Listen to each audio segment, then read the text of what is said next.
வணக்கம். இன்றைக்கி நான் உங்கள்கிட்ட ஷேர் பண்ணுற கண்டென்ட் என்னென்னு பார்த்தீங்கன்னா, நான் ஏற்கனவே ஏகம் அப்படிங்கிற நிலை எப்படி இருக்கும், நான் அதை எப்படி என் அனுபவத்தில் பார்க்கும்போது அது இருந்தேன், அதை எக்ஸ்பிளைன் பண்ணால் எப்படி இருக்கும் அப்படின்னு பேசலான்னு இருக்கேன்னு சொல்லியிருந்தேன். அந்த வகையில் இந்த இதில் நான் அது எப்படி இருந்ததுன்னு என்னால் முடிஞ்ச வரைக்கும் ட்ரை பண்ணுறேன் சொல்கிறதுக்கு. அது ஏன் ட்ரை பண்ணுறேன்னு சொல்கிறேன்னா, அந்த அனுபவத்தை எடுத்து அதை உள்வாங்கி அதை சொல்லும்போதே எங்கெங்கேயோ போயிடுது மனம்.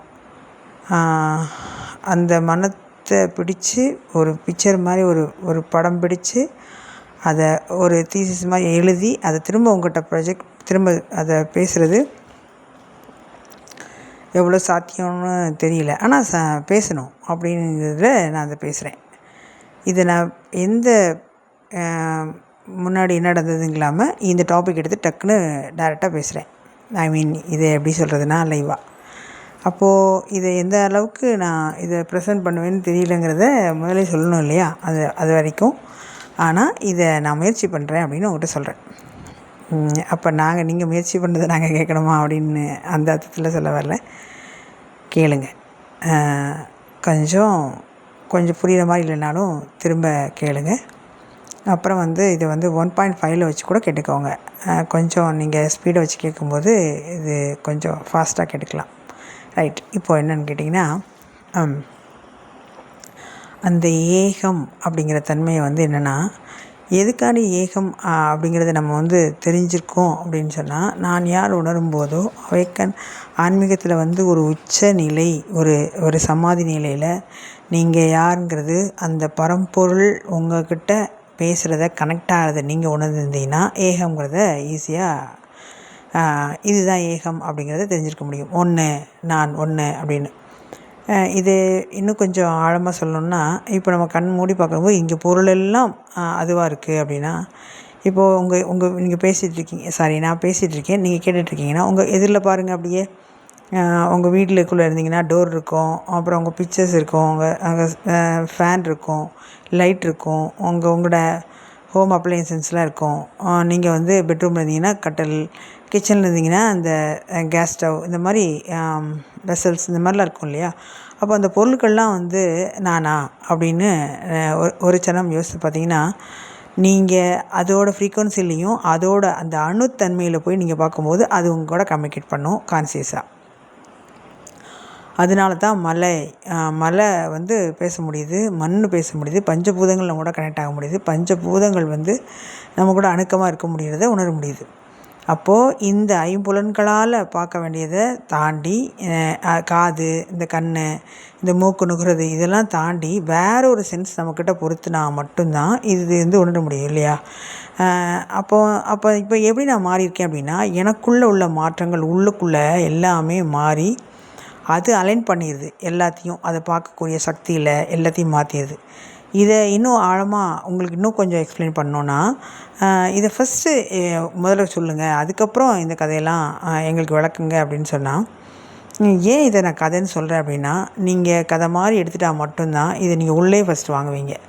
இல்லைன்னா ஏதோ அறிவார்ந்த செயலாக நினைக்கும்போது ஏதோ பெருசாக இது இன்னும் இருக்கே அப்படின்னு நினச்சிங்கன்னா மனம் அப்படியே சுருங்கி ஒரு மாதிரி டயர்டாகி கேட்கும். ஒரு கதை மாதிரினோடனே ஏதோ சொல்கிறாங்கன்னு கேட்டுட்டு அப்புறம் இதானா அப்படின்னு ஒரு இது வரும்போது உங்களோட மனமே மலர்ந்துடும். அப்படிங்கிறத ஃபீல் பண்ணுறதுக்காண்டி தான் இப்படி சொல்கிறேன். அப்போ கொஞ்சம் முயற்சி பண்ணுங்கள். நான் இதை ஒரு லூப் மாதிரி சுற்றி தான் சொல்கிறேன். எனக்கே தெரியுது. ஆனாலும் கொஞ்சம் நீங்கள் இந்த விஷயத்தை ரொம்ப ஆழமாக தேடி உணர்ந்துட்டுருக்கும்போது, இல்லை உணர்ந்ததை இதானான்னு செக் பண்ணுறதுக்கு இது ரொம்ப உங்களுக்கு யூஸ்ஃபுல்லாக இருக்கும்.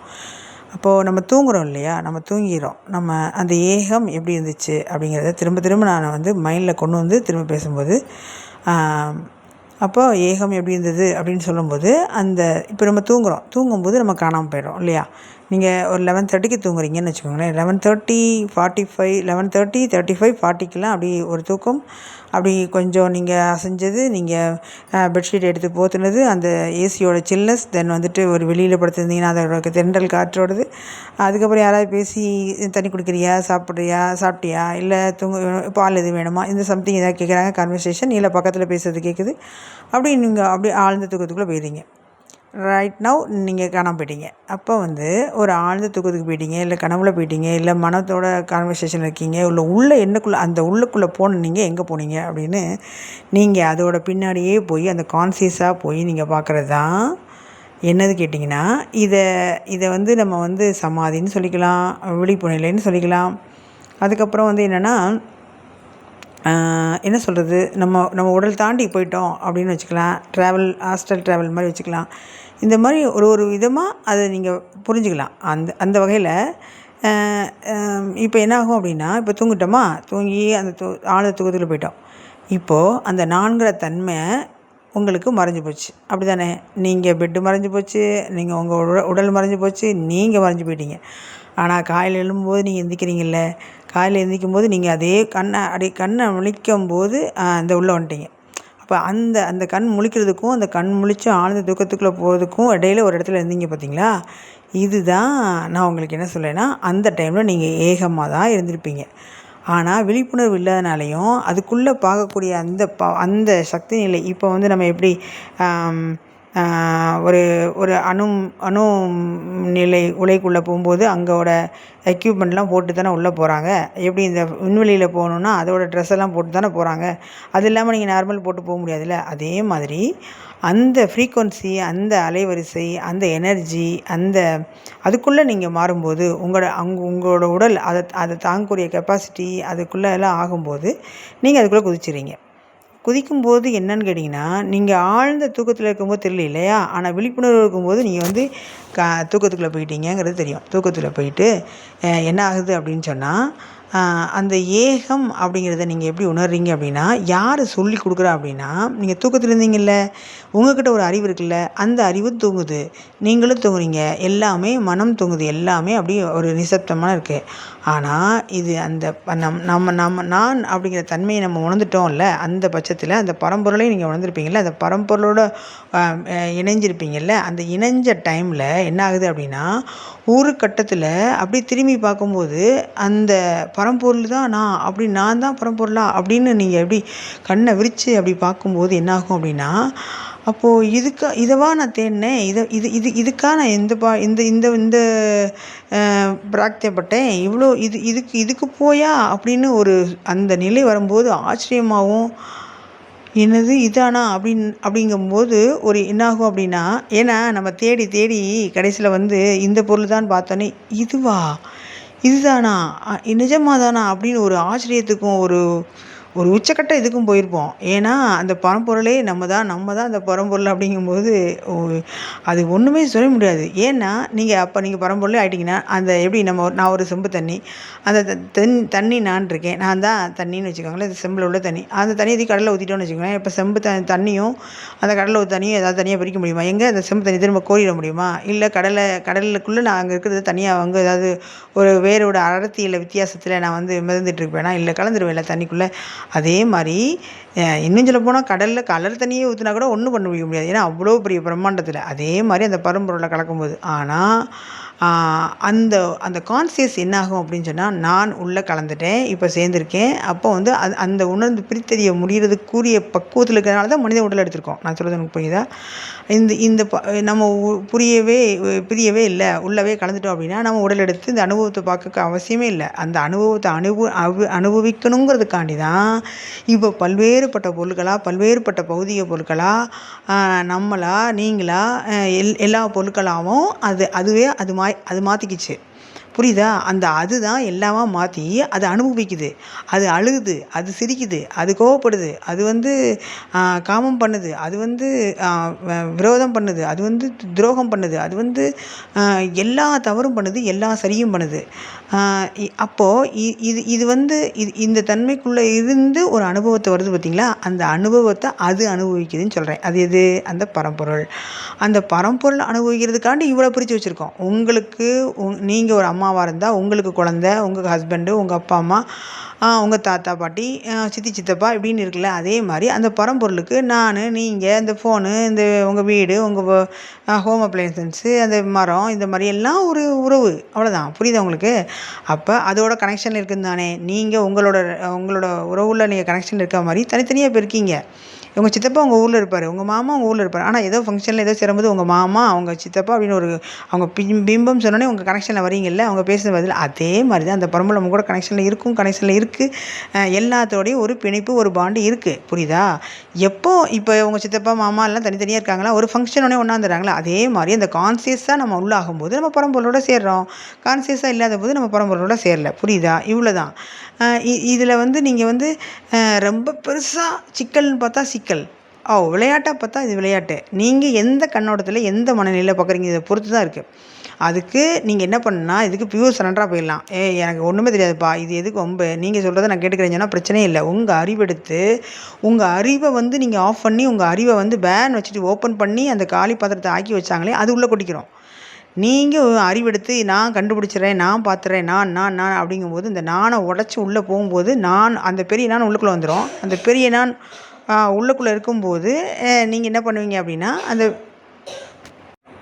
அப்போது இப்போ என்ன ஆகுது அப்படின்னா, உங்கள் அறிவை, நீங்கள் மனசை, உங்கள் உடலை ஒரு ஃப்ரீக்வன்சியில் அப்படி நிறுத்தி நிதானமாக வச்சுட்டு, அப்படி வந்து ஒரு மியூட் போட்டால் எப்படி இருக்கும் அது மாதிரி, இல்லைன்னா ஆழ்ந்த அமைதியில் இருக்கும்போது அந்த பரம்பொருள் அதுக்குள்ளே புகுந்து அது உங்கள்கிட்ட வெளிக்காட்டுது. எது? அதில் சித்தாகாசம், ஆகாசம், அதோட அறிவை ஓப்பன் பண்ணி அதை உங்களுக்குள்ளே செலுத்தி உங்கள் அறிவை மலர வச்சு. ஃபார் எக்ஸாம்பிள் என்ன சொல்லலாம், கரண்ட் இல்லைன்னா டிரான்ஸ்போர்ட்லேருந்து டிரான்ஸ்போர்ட்டுக்கு பாருங்கள், டிரான்ஸ்ஃபார்ம்லேருந்து கரண்ட் எடுத்து உங்கள் வீட்டுக்குள்ளே உள்ள ஒரு மெயின்குள்ளே கொண்டு வந்து அந்த மெயின்லேருந்து உங்களுக்கு எல்லாம் லைட் வருது இல்லை, அதே மாதிரி அந்த பரம்பொருள் வந்து என்ன செய்யுதுன்னா உங்களுக்குள்ளே அந்த சப்ளை பண்ணி அந்த அந்த அந்த அறிவை உங்களுக்குள்ளே மலர வச்சு, அதுதான் சுயம், அதுதான் சுயம் பிரகாசம், அதுதான் அருட்பெரும் ஜோதி, அதுதான் என்ன சொல்கிறது, சத்தியம், உண்மை, ஏதாவது வச்சுக்கலாம். அப்போ இது வந்து அந்த வெளிச்சம் கொடுத்து, அந்த வெளிச்சத்தின் மூலம் நீங்கள் உங்களை பார்க்குறீங்க இல்லையா, அந்த அறிவை வச்சு பார்க்குறதுனால தான் எல்லாமே தெரியுது. நான் சொல்கிறது எனக்கு புரியுதா? ஏகமாக தெரியுது. அப்போ அந்த ஏகம் அப்படிங்கிறது இப்படி தான் விளங்குது. அப்போ இதில் இன்னொரு கொஸ்டின் வரும். அப்போ நீங்கள் வந்து எல்லா டைம்லையும் இதே மாதிரி இருக்கீங்களா? நான் எல்லா டைம்லையும் இல்லை. அது எப்போ அதுக்குள்ளே இறங்குதோ அப்போ தான் தெரியுது. உங்கள் டோரை ஓப்பன் பண்ணும்போது தான் தினம் வந்து அது குட் மார்னிங் சொல்லாது, தினம் வந்து என்னை தொடும்போது அது ஃபீல் பண்ணாது தொடுற மாதிரி. ஆனால் ஒரு நாள் டக்குன்னு வந்து என்ன ஆயிரும் அப்படின்னா, அந்த கதவை திறக்கும்போது அது அப்படி பேசும், சிரிக்கும். அப்போ வந்து என்னடா இது பேசுது அப்படின்னு நம்ம வந்து பார்க்கும்போது என்ன கேட்டிங்கன்னா, அந்த டைமில் அது இறங்கியிருக்கும். புரியுதா உங்களுக்கு? அப்போ அந்த நிலையில் நீங்கள் வந்துட்டு இருக்கணும். அதுக்கு தொடர்ந்து இருக்கணும்னா அதுக்கு நீங்கள் பயிற்சி பண்ணியிருக்கணும். அதுக்கு அவங்க பெர்மிஷன் தரணும். யார்? அந்த சக்தி நிலை பெர்மிஷன் தரணும். அந்த பிரபஞ்சம் அந்த பரம்பொருள் உங்களுக்கு கொடுத்துருந்தா நீங்கள் அந்த நிலையை உணர்ந்து கொண்டே இருக்கலாம். இன்னும் சொல்ல போனால் அது மட்டும் நிறுத்தி நீ ஒன்றுமே ஆக வேணாம் அப்படின்னு முடிவு பண்ணிச்சுன்னா, நீங்கள் எவ்வளோ பெரிய சக்தி வச்சுருந்தாலும் ஸ்வங்கின்னு ஒரு பலூன், காற்றடைச்ச பலூனை ஒரு ஊசி குத்துனோன்னு எப்படி காற்று போயிடுது, அது மாதிரி ஒன்றுமே இல்லாமல் போயிடுவோம். அது வந்து எனக்குள்ளே கொடுத்து ஆடு, நடி அப்படின்னு சொல்லி அது இயக்குது கையை. அது கயிறை வச்சு இயக்கிட்டுருக்கு, அது வந்து இயக்குது. அப்போ நான் வந்து வெளியில் இயக்குறதுனால உங்களுக்கு அப்படி தெரியுது. உங்களே அப்படி இயக்குறதுன்னு தெரிஞ்சோடனே நம்மளை பார்த்து நம்ம 2 பேரும் சிரிப்போம். நீங்களும் நடிக்கிறீங்களா, நானும் நடிக்கிறேன், நீங்களும் கதாபாத்திரமா, நானும் கதாபாத்திரம். இதில் நான் உங்களை வந்து ஓங்கி ஒரு கன்னத்தில் அடித்தேன் அப்படின்னா, அடிக்கிற கதாபாத்திரமா, சரி நான் வாங்குகிற கதாபாத்திரம்ப்பா அப்படின்னு வாங்கிக்கலாம். இல்லை உங்களுக்கு ஏதாவது நான் கொடுக்குற கதாபாத்திரம் தான் நீங்கள் கை நீட்டி வாங்கிக்குவீங்க. இல்லை நீங்கள் தரும்போது நான் கை நீட்டி வாங்கிக்குவேன். இந்த கதாபாத்திரத்தை உணர்ந்ததுனால தான் இப்படி போயிடுது. அதனால தான் இந்த அப்படிங்கிறது அப்படி தான் இருக்குங்கிறத நான் உங்கள்கிட்ட ஷேர் பண்ணுறேன். அப்போது எல்லாமே ஏகமாக தெரியுது. இப்படி தான் நான் நினச்சேன். எல்லாமே தெரியுது அப்படின்னா அது எப்படி இந்த மண் நம்மளாயிடுவோம், நம்ம எப்படி அது மண்ணாயிடுவோம் அப்படின்னா அப்படி தான். புரியுதா உங்களுக்கு? அப்போ நான் உடலாக இருக்கேன், நான் எப்படிங்க அந்த மண்ணாயிடுவேன்? என்னோடய உடலெல்லாம் அப்படியே ஸ்வங்கின்னு மண்ணாகி, இந்த இமேஜின் பண்ணுறீங்களா ஒரு மிராக்கல் மாதிரி, அப்படியே மண்ணாகி அது மண்ணாகிட்டேனா, இல்லை அது வந்து என்ன புரிஞ்சுக்கிற மாதிரி ஆயிடுச்சா அப்படின்னு கேட்டால் இப்படி தான். புரியுதா? அப்போ இந்த கான்வர்சேஷனில் தான் இந்த இந்த உணர்வு நிலையில் தான் இந்த ஃப்ரீக்குவன்சியில் தான் அது வந்து நம்மளை ஆட்கொண்டு நமக்கு அதை உணர்த்திக்கிறதே ஒழிய நீங்கள் அதுக்குள்ளே போய் கற்றுக்கிட்டு நான் பெருசாக நான்கிற தன்மையை இதுக்கு நான்கிற தன்மையை உடைக்கணும் ஃபஸ்ட்டு, 2வது அகங்கார தன்மையை உடைக்கணும், 3வது என்னென்னா உங்களை இழக்க நீங்கள் தயாராக இருக்கணும், 4வது நீங்கள் அப்படியே அக்செப்ட் பண்ணிவிட்டு நீங்கள் யாருன்னு உணர்ந்து நீங்கள் எந்த குறையும் இல்லாமல் உங்களுக்குள்ள எல்லாத்தையும் சரி பண்ணிவிட்டு நீங்கள் எளிமையாக நேர்மையாக அப்படியே ஜங்கன்னு உட்காந்துருக்கும்போது அதுவே தானாக உங்களை ஆட்கொண்டு உங்களுக்கு செயல் செஞ்சிடும். புரியுதா? இதுக்கு நீங்கள் வந்து மெனக்கெடுக்கணுமாங்கிறத விட நீங்கள் எதுவும் செய்யாமல் இருக்கிறதே உத்தமம். இந்த ஒரு விளம்பரத்தை கூட பார்த்துருக்கீங்களா? நல்ல வேலை நீங்கள் எதுவுமே செய்யலை அப்படின்ட்டு. அது கேட்பரிஸ் பர்க் அப்படின்னு ஏதோ சம்திங் ஒரு சாக்லேட்டுக்கு ஏதோ வரும்னு நினைக்கிறேன். அப்போ வந்து என்ன கேட்டிங்கன்னா, எதுவுமே செய்யலையா அது உத்தமம். நீங்கள் எதுவுமே செய்யலையா அது உத்தமம். புரியுதா? நம்ம ஏதோ செய்ய போகிறோங்கிறது தான் தத்தக்கா புத்தக்கன்னு எங்கிட்டோ வந்து சிக்கல் பண்ணி நார்மலாக 2 கோடு போடுறத நம்ம வந்து இடியாப்ப சிக்கல் மாதிரி ஆக்கி விட்றோம். அந்த இடியாப்ப சிக்கலை ஆக்கிட்டு வந்து அது சொல்கிறதும் இங்கே யாரும் சொன்னால் அதை நம்பவும் மாட்டோம். 2வது என்ன 2 கோடு தானே நீங்கள் எதுக்கு பண்ணால் அதில் எனக்கு எல்லாம் தெரியும், ஏன்னா அப்படி இப்படி ஆக்கிடுவேன்னு சொல்லிட்டு நாம் குழம்பி நம்ம குழம்புனோங்கிறதையே தெரியாமல் இன்னும் அதுக்குள்ளேருந்து வெளியே வராமல் உள்ள சிக்கிக்கிட்டு முழிக்கும்போது யாராவது ஒருத்தர் வந்து அது எப்போ உங்களுக்கே சலிச்சு போய் போதுண்டா வேறு வழியே இல்லைன்னு உங்கள் முயற்சி கைவிடும் போது தான் யாரோ ஒருத்தவங்க மேலே தூக்குவாங்க. எப்படி அந்த திரௌபதி 2 கையும் தூக்கி கிருஷ்ணா என்னை காப்பாற்று அப்படின்னு சொல்லி ஒரு சரண்டர் கொடுத்தாங்கல்ல, அந்த சரண்டர் மோடுக்கு நீங்கள் வந்தால் மட்டும்தான் இது வந்து நிகழுது. அப்போது இதெல்லாம் எதுக்கு கொடுக்குறாங்க? எதுக்குன்னா ஒரு லெசன், ஒரு அனுபவம், அந்த அனுபவத்துக்காண்டி தான். அப்போ அந்த ஒன்ஸ் அப்படிங்கிறத வந்து எதுக்கு கொடுக்கப்பட்டிருக்கு அப்படின்னு சொன்னால், இப்போ நான் பேசுகிறதுக்காண்டி கொடுக்கப்பட்டிருக்கலாம், இல்லை இந்த மாதிரி வந்து இருக்குது அப்படிங்கிறத தெரியறதுக்கு யாருக்காவது கொடுக்கப்பட்டிருக்கலாம். இப்போது ஐன்ஸ்டீன் லைட்டு வச்சார் அப்படின்னா அந்த அவருக்கு எதுக்கு கொடுக்கப்பட்டது அப்படின்னா அதன் மூலம் இந்த இந்த பிரபஞ்சத்துக்கு தெரியணும்னு. சரி, எனக்கு இது கொடுக்கப்பட்டதுனால இதை சொல்கிறதுனால இது சொல்கிறேன். இன்னும் சொல்லப்போனால் நான் இதை உட்காந்து யோசிக்கணும். இதை நான் பேசிக்காக சொல்லிட்டேன். இன்னும் சொல்லப்போனால் இதை பேசிக்காக தான் சொல்லியிருக்கேன். இன்னும் நம்ம ஆழமாக அந்த இடத்துக்கு போய் அதை அப்படியே எப்படி எக்ஸ்பிளைன் பண்ண முடியுமான்னு யோசிச்சுட்டு இது வந்து நான் டக்குன்னு பேசிட்டேன். திருவாசகம், திருமந்திரம் அப்படிங்கிற ஒரு கான்செப்டில் மாதிரி யோசிச்சுட்டு இதை பேசிட்டேன். எனக்கு வந்ததை வந்து இது யாருக்காவது இருக்கான்னு ஒரு தடவை கன்ஃபார்ம் பண்ணிவிட்டு அதுக்கப்புறம் அவங்களும் என்னோடதும் ஒன்று போல் இருக்கான்னு சொல்லிவிட்டு எப்படி பார்த்தாங்கிறத வந்து இன்னும் ஆழமாக இதை சொல்லலாம் அப்படின்னு நினச்சிட்ருக்கேன்.